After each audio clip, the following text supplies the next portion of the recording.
Hello and welcome to the channel. My name is Hemingway Jones and I make videos about fountain pens, inks, and journaling for curious people. I'm delighted to have you here. Today we have a very interesting topic to discuss. We're going to talk about traveling with our fountain pens and how amazing that is. We're also going to speak about the historic and amazing Mount Washington Hotel. You don't want to miss some of the beautiful B-roll. And lastly, we're going to talk about the pitfalls and the terrible things that can also happen when you travel with your journals and your fountain pens and inks. So join me, won't you, as we explore traveling with fountain pens. Let's look at the film.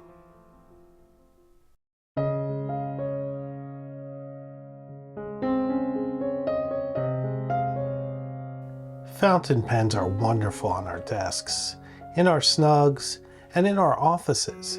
But I feel that many pens really come to life on the road. I love to travel, and I can't travel without my fountain pens. I often pick the perfect pens for where I'm going, the right pen for a certain outfit, a certain activity, or a certain place.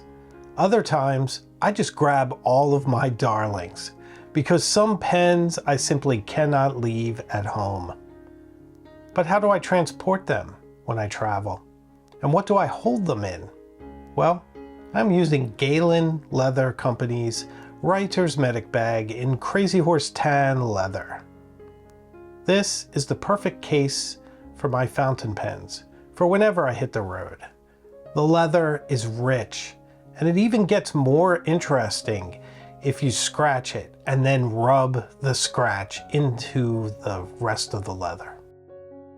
The leather is stiff and structured, offering a lot of protection and ample room for some backup bottles of ink, and even my very large journal. I love how it opens completely, giving you access to all of its compartments. Zippered pockets hold smaller things, and there are slots for credit cards and a handy key ring. It is tough enough to toss into your backpack to not give it another thought.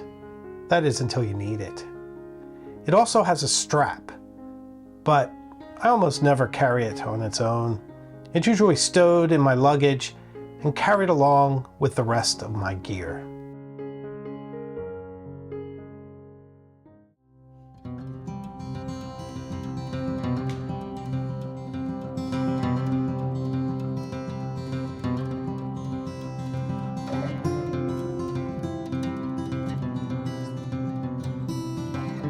Once you get beyond Concord, New Hampshire on Route 93, it is a lovely drive to the White Mountains.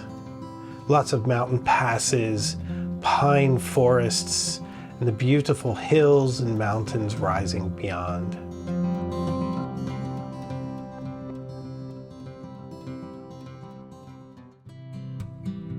It is difficult driving up to the Mount Washington Hotel without feeling anything else but awe. It commands its location. Even in the shadow of Mount Washington, it is impressive.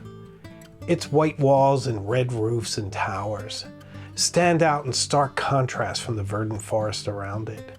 Yet, it also has been there so long, it has become an indelible part of the landscape.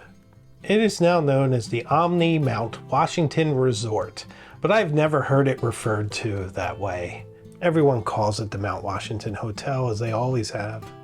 I don't begrudge its corporate ownership. They are keeping this lovely hotel going without sacrificing an inch of its original luxury and glamour. It is one of the few surviving hotels from the Gilded Age, and it is a National Historic Landmark. The Mount Washington Hotel is located in Bretton Woods, in the embrace of the White Mountains, beneath the hulking mass of Mount Washington that looms above it majestically. It is just off scenic Route 302, a ribbon of road winding through the White Mountains, through Crawford Notch, Mount Willie, Bartlett, Jackson, North Conway, and beyond. I've been coming up to this area for over 30 years.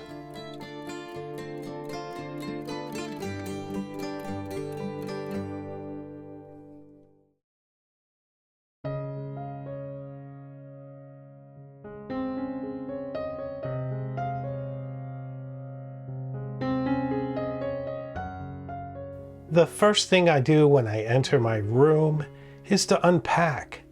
This means both my clothes and my pens. I am always happy to see a desk, but a table will do as well. I always scope out some place for my pens, my journals, and my books. I like to have them within easy reach and poised for whatever thought passes the screening room of my imagination that needs to be written down immediately. Other times I like to relax with my journal, to find an interesting or cozy or spectacular spot to journal with nary a thought in my head as to what I'm going to write about. This is when I recount the moments of my day, and these moments are dramatic and inspiring. There is nothing like seeing the world through the eyes of a 6-year-old when you travel. It's just amazing.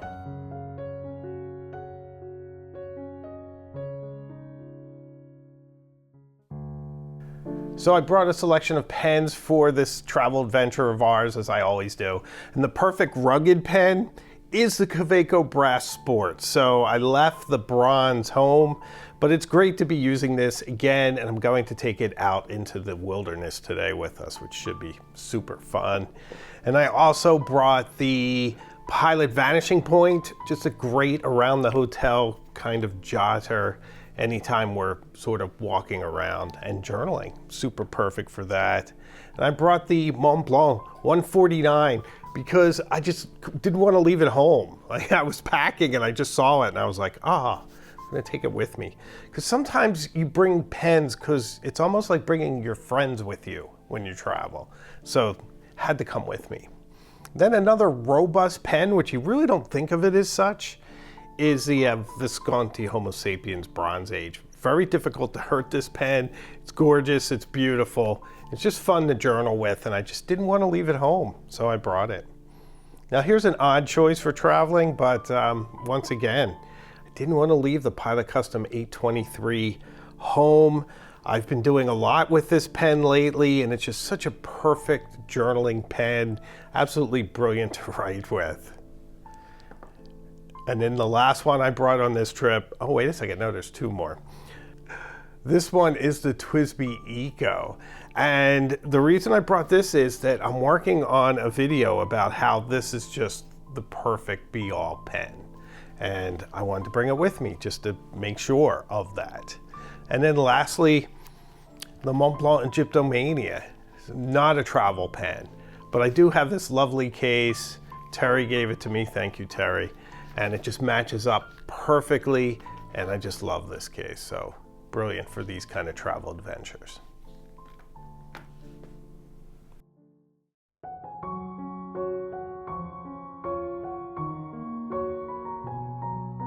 The hotel was constructed between 1900 and 1902 by Joseph Stickney, a former coal broker who had made his fortune before the age of 30. The architect was Charles Alling Gifford, who had worked at the venerable McKeed, Mead, and White, who we spoke about when we went into the Boston Public Library. He learned his trade before opening his own firm, Gifford and Bates. The hotel is designed in the Renaissance Revival style and had many innovations for its time, including a steel superstructure and an on-site power plant. It is decorated with rich details and lovely Tiffany glass that thankfully is still in place and struck me when I saw them. They are magnificent. The hotel cost $1.7 million to build, a fortune in those days. Like many people who realized their dreams, sadly, Joseph Stickney passed away the next year, barely having a chance to enjoy this amazing masterpiece that he made.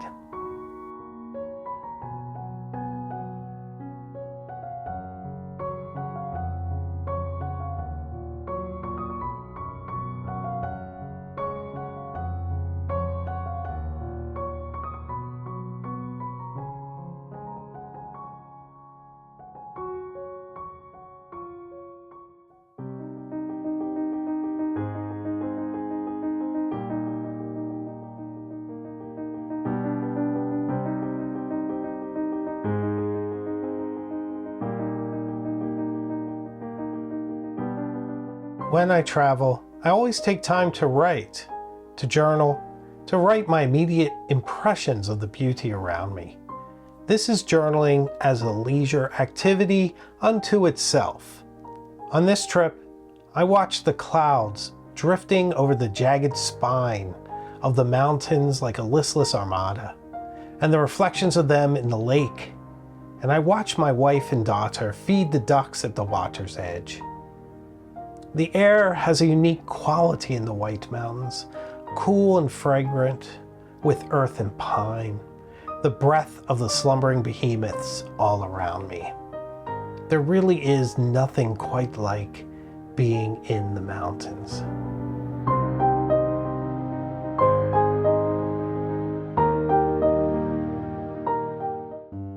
The Mount Washington Hotel continued operations through the Great Depression and even into World War II, when it was closed for a few years.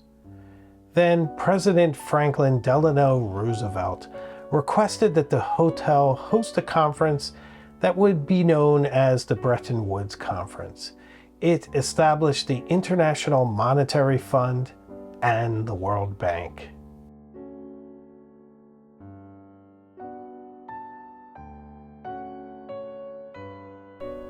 It was only in 1999 that the Mount Washington Hotel was open all year around. Before that, it would close from late autumn till early spring due to the heavy snow loads and the fact that the hotel wasn't properly insulated for winter. This gave rise to a rumor that it was the inspiration for the Overlook Hotel in Stephen King's book, The Shining. This has been denied by both the hotel and Stephen King. Nevertheless, the rumor persists and they still say that parts of the hotel are haunted. Also, in 2009, the hotel went through a $60 million renovation that added an additional wing seamlessly to the beautiful elegance of this combined property. It really is stunning and a fantastic place to bring your family.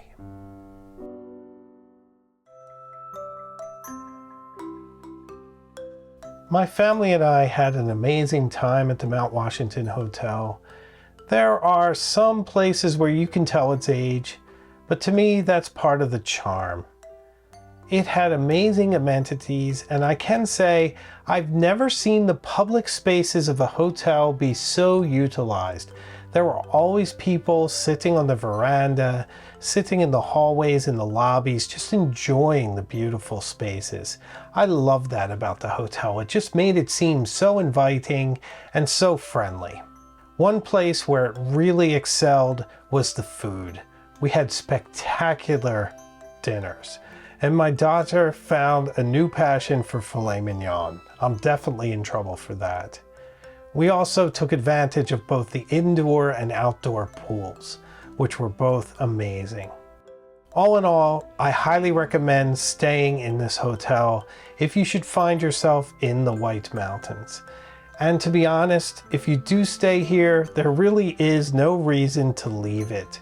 So it's a fantastic place to go to recharge your batteries, to do a little journaling, a little reading, a little catching up with your family, and to spend some rich and rewarding times together in the shadow of these magnificent mountains.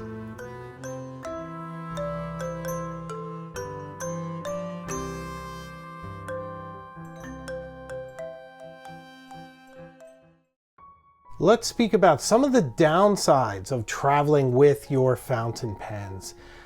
So just bringing them out of the house, putting them in a case, or otherwise bringing them together for travel exposes them to some risk of loss or damage or even theft.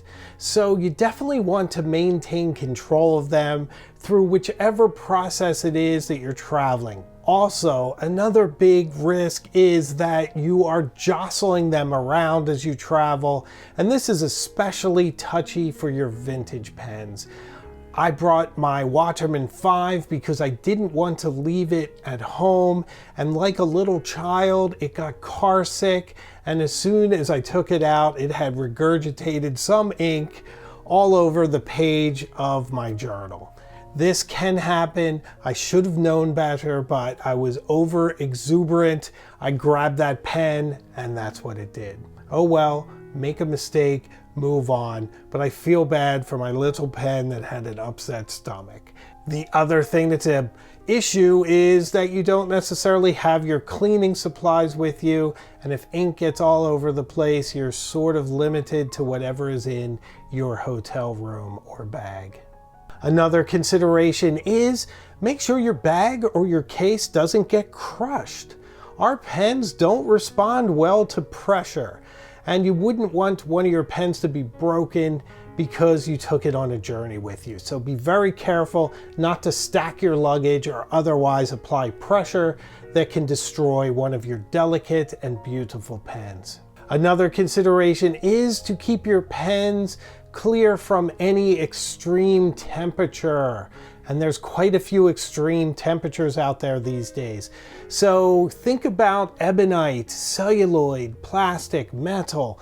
These materials are mixed on your pens and each of them will expand, contract at different rates. So if they're subjected to extremes, especially in vintage pens, you could end up with cracks or seam splits or other issues. So be very careful with extremes of temperature.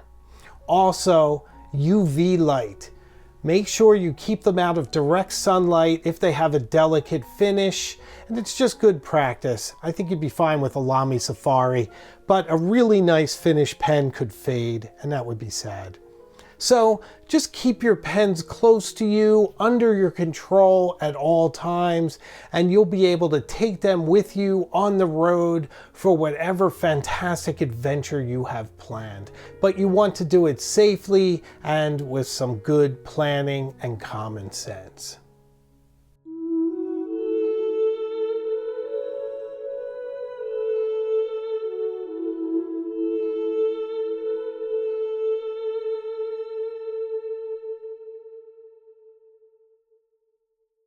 You go to a destination like the Mount Washington Hotel to measure yourself against something absolute. A structure that has been there for years, that has hosted important meetings, innumerable weddings and celebrations, writers, artists. It has provided endless inspiration. You go to see who you would be in that setting and to have time with your family.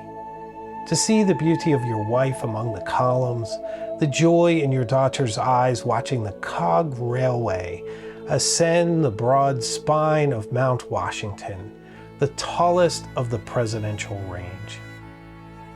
You go to remove yourself from the usual pace and rhythms of your life, to get to the essence of who you are. We go to places like this to make memories, knowing that we can revisit them because these places never change. The Mount Washington Hotel never changes. We bring our pens so that we may enshrine these memories and share them forever from the pages of our journals with the ones we love.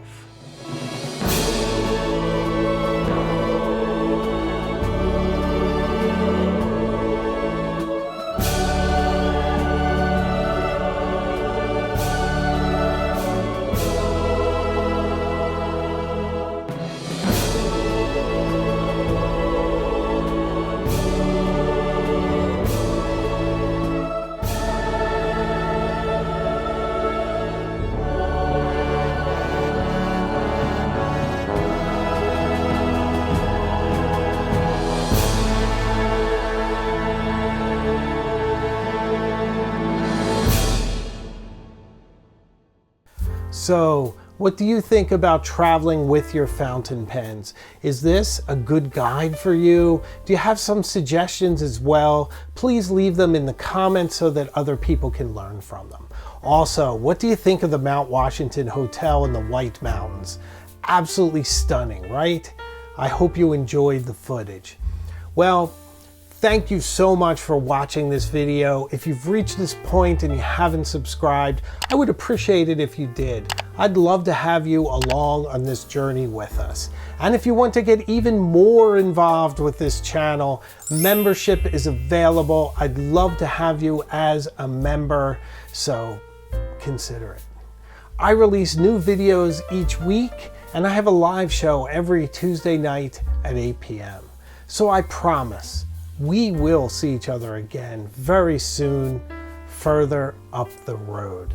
So take care.